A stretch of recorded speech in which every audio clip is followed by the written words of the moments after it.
My daughter took geometry and needed a compass. Not the direction kind, the circle kind.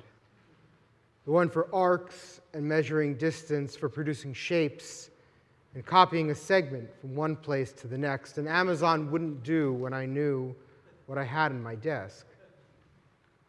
I pulled out the black case with the faded lettering on the front that reads, Schola E.O. Richter and Company. I slid the metal catch and opened it. And inside, set in black felt, was a full compass set of nickel-plated brass used by my grandfather in his school days. And on the inside lid, a white label with his name, Fritz Grubel, with an umlaut over the U. 100 years after my grandfather made circles and measured in Leipzig, Germany, his great-granddaughter would use the same tools. This was not just a compass. It was a conduit not only for math and knowledge, but for story, meaning, and of course, memory. Certain objects powerfully convey memory. They keep alive people who are long dead and keep present people we have only recently lost. A cashmere shawl that still smells of her perfume. The silverware they used at festive meals. His favorite chair. When we take the book of fairy tales into our hands, it is as if he is sitting next to us. And when we pull out the recipe card, we're cooking with her once again. These lovingly preserved artifacts not only remind us of those we loved and lost, they manifest their presence, keeping them in our lives in ways beautiful, heartbreaking, and full of love. In his book, Everything is Illuminated, Jonathan Safran Foer wrote, Jews have 6 senses: touch, taste, smell, sight, hearing, and memory. While others experience and process the world through the traditional senses and use memory only as a second-order means of interpreting events, for Jews, memory is no less primary than the prick of a pin, or a silver glimmer, or the taste of the blood it pulls from the finger. The Jew is pricked by a pin and remembers other pins.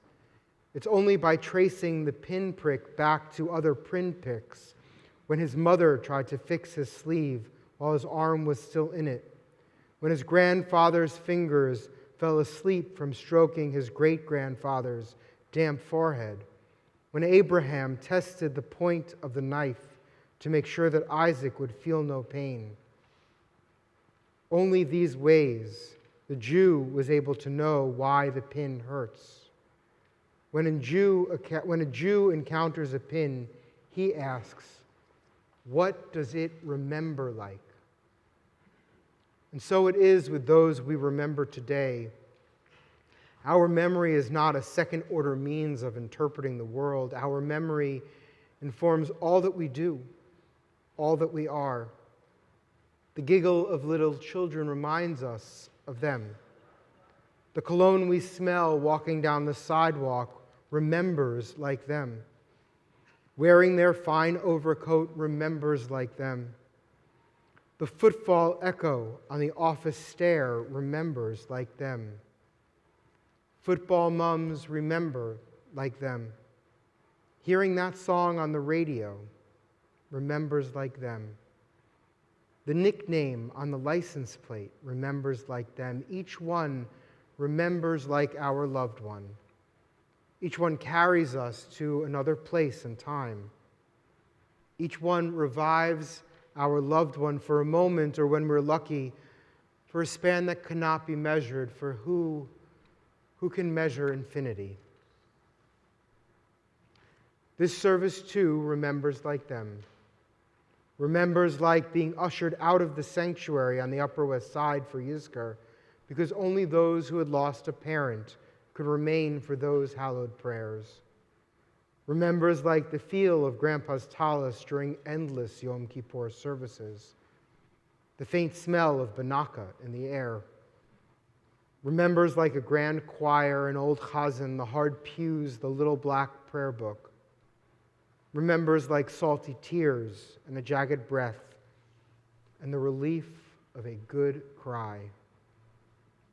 Remembers like a love that cannot be felt or tasted or seen or smelled or heard, love that remembers like eternity, like divinity, like holiness, like kindness and compassion and joy, and also the mixed bag of every real relationship. But perhaps for today, this service remembers mostly like love, warm, embracing, tinged with sadness, yet somehow filled with joy. It brings recognition of blessings too many to count, too hard to measure even with the finest compass.